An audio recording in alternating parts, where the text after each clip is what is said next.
Does the aquatic hobby still need the LFS, local fish stores? It's common to read comments online from people quick to write off local aquarium stores. Some seem to actually hate aquarium stores and think it's uncool to go to them. Many suggest that they're overpriced, while others complain about quality or service. While this may be true in some cases, we must treasure the good stores as they are more important to the hobby than you may think. In reality, there can be 10 great stores doing their best to look after customers, educate them, train them, support them, while treating them and the animals with respect, but no one hears about it.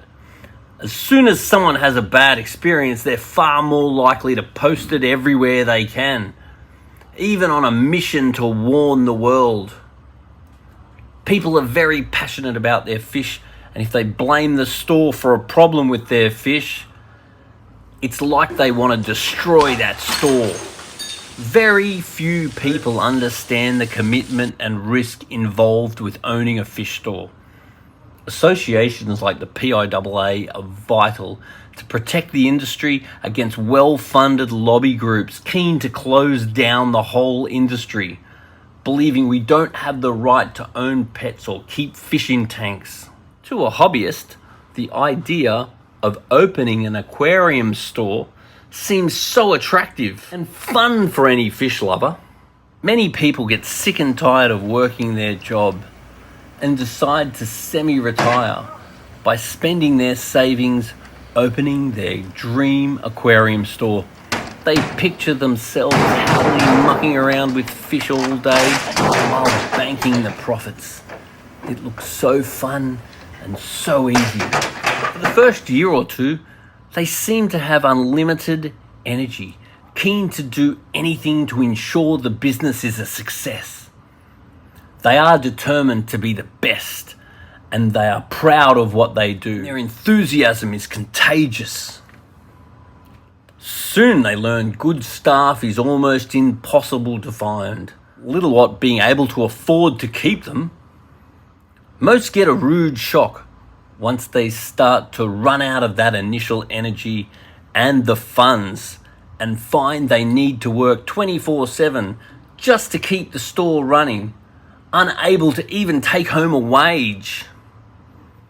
At this point, the savings are gone, the passion is fading, and the spouse is often funding the whole family, and the business needs more money to keep it afloat. The number of divorces created by this industry is staggering, especially the constant stress involved with having a bad batch of livestock. You can lose heaps of fish and there's no insurance, they're not coming back, you've lost them. As you start to get behind on the bills, you'll wonder, how did this dream so quickly become a nightmare? Even if you make it past the first few years, you find the store needs a full overhaul every 7 years to keep it looking fresh, clean, and relevant. At this point, it's hard to give customers the same level of service and passion that you once did, especially as the 1-star ratings start to stress you. I personally have given customers amazing service for years, and it breaks my heart when I get a 1-star review from that person due to one bad experience they got with one bad product or service. Where's all the 5-star ratings for all the times that I bent over backwards for that same person? I went out of my way, I saved their fish and their passion at my cost and my time. Everyone sets out planning to give the best service, have the best products, and give the best advice. But over time, you realize it's just not always that easy. So it's very hard to criticize people because you don't understand the journey that they may have been through, and you don't know what's going on in the background. The stress of their relationship, their financial stresses, and their mental state may be something they're doing very well to hide. When you no longer can afford to give the same discounts or price match, you find that even your best customer has no loyalty. Many people look at the margin stores are able to buy and sell fish for and think it sounds pretty attractive, without understanding what it really takes financially and mentally to operate the store. That margin looks good until you calculate the money from the limited number of products that are actually sold, considering the high amount of service required per sale. Then you need to factor wages, tank cleaning, servicing, filters, testing, medicating, restocking, electricity, water, rent, insurance, accounting, advertising, vehicles, fit out, IT, banking fees, online fees, office costs, security, taxes, repairs, legal, disease, livestock loss, human error, and much more. All of this must be covered in every sale, but the reality is it rarely does. Even when you do get in a good circumstance, all it takes is a competitor to jump in and start cutting the prices. You never feel safe. Or you lose a key staff and find you're back to doing it all yourself. Stability is something that an LFS owner dreams of. This is why the margins actually need to be several times higher than it commonly is. People new to the industry soon figure out that selling cheap doesn't cover the bills long term. They stack up. They need to reinvest many times more than the money they started with in order to create a sustainable business, especially when they start by attracting customers, selling things too cheap. You must cover your costs, otherwise you're actually going backwards. At this point, the owner is often tired, stressed, broke, and alone. With financial and mental and home life stresses, it's hard to sometimes even like fish.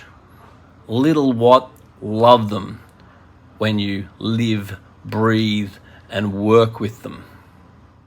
Mental situations suffered from LFS owners is real, and it's a situation that I've had to deal with multiple times myself, and I've helped many other people that find themselves in this circumstance.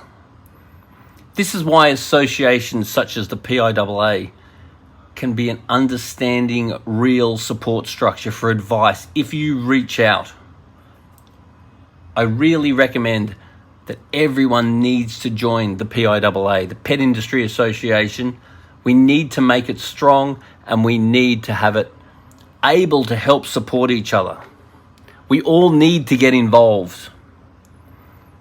I encourage anyone considering buying an aquarium shop to work in the industry for several years, then to work out all the costs required opening a store, then ensure you have 3 times that money available to allow it to be sustainable. Opening the store is the cheap part. Till it's sustainable is where the real costs come in.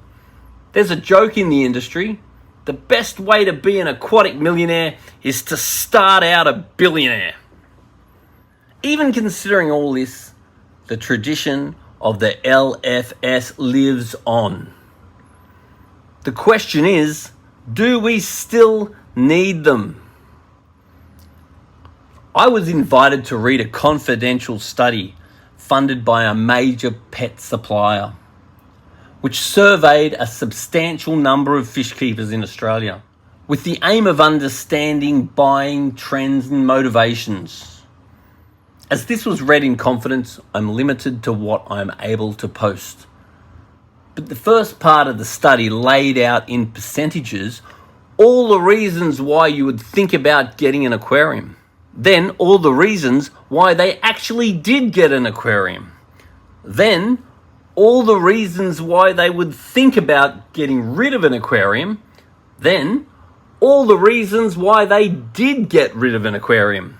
The conclusion was that there are many reasons why someone would think about getting an aquarium, but the overwhelming response to why they did get an aquarium was that they were standing in an aquarium store looking at an aquarium that they could imagine in their home. There were many reasons why someone would think about getting rid of an aquarium, but the reason why they actually did get rid of it was overwhelmingly that they had some trouble with the tank and they couldn't find someone they could go to fix it. Aquarium stores are the place where people go to make the decision to start keeping fish, and the place where people turn to when they're in trouble and they would consider getting rid of the fish. The most important thing for an aquarium store is to have a range of inspiring display tanks that people can imagine having in their homes, and to ensure they offer good backup service to help customers when things are not going well. Bringing a video of your tank running and a sample of water to a good aquarium store will solve most of the troubles that most people have. On top of that, other stores will actually go out and help you fix it. It is the aquarium store that starts and keeps the average customer, regardless of their access to the internet or general pet stores. Even if the tank is bought at a general pet store, given by a friend, bought online, or got secondhand, it's still the aquarium store that ultimately is responsible for supporting the customers in their time of need. A quality, clean, well-stocked, friendly, knowledgeable LFS has always been and still is what drives this hobby. Notice I didn't mention cheap. In this hobby, you get what you pay for. If you want quality livestock, products and advice, it comes at a price. Whether you're the one charging it or you're the one paying it, I suggest you first consider the level of animal husbandry skills demonstrated when you're selecting your LFS if you're looking to buy a fish. There's no such thing as a cheap dead fish. You must treasure any aquarist you find in the industry that is knowledgeable, passionate, caring, and respectful, as we owe this industry to them. And they could probably make more money somewhere else, but they're here because they love it, and they're here for the passion that drives us. They are the people that make this industry commercially viable for us all to enjoy at all levels. The second part of this study was to survey two demographically similar areas. One had a great LFS and the other didn't have one at all. Both had access to the internet and general pet stores. At the time, 11% of Australian households kept fish, and they concluded that people happily travelled about 25 minutes to their LFS. The amazing results was that 17% of the population near the LFS kept fish, while only 2% of a similar demographic not near an LFS kept fish. Please consider this when reading those nasty posts from people quick to disrespect their LFS, especially when it is due to one bad experience out of many. If we want our industry to survive, we must support each other. Give your LFS a 5-star rating. Treat them with the respect they deserve, as it isn't as easy as you may think. Maybe consider another option for your semi-retirement, unless you're prepared to take on the beast that is owning an LFS.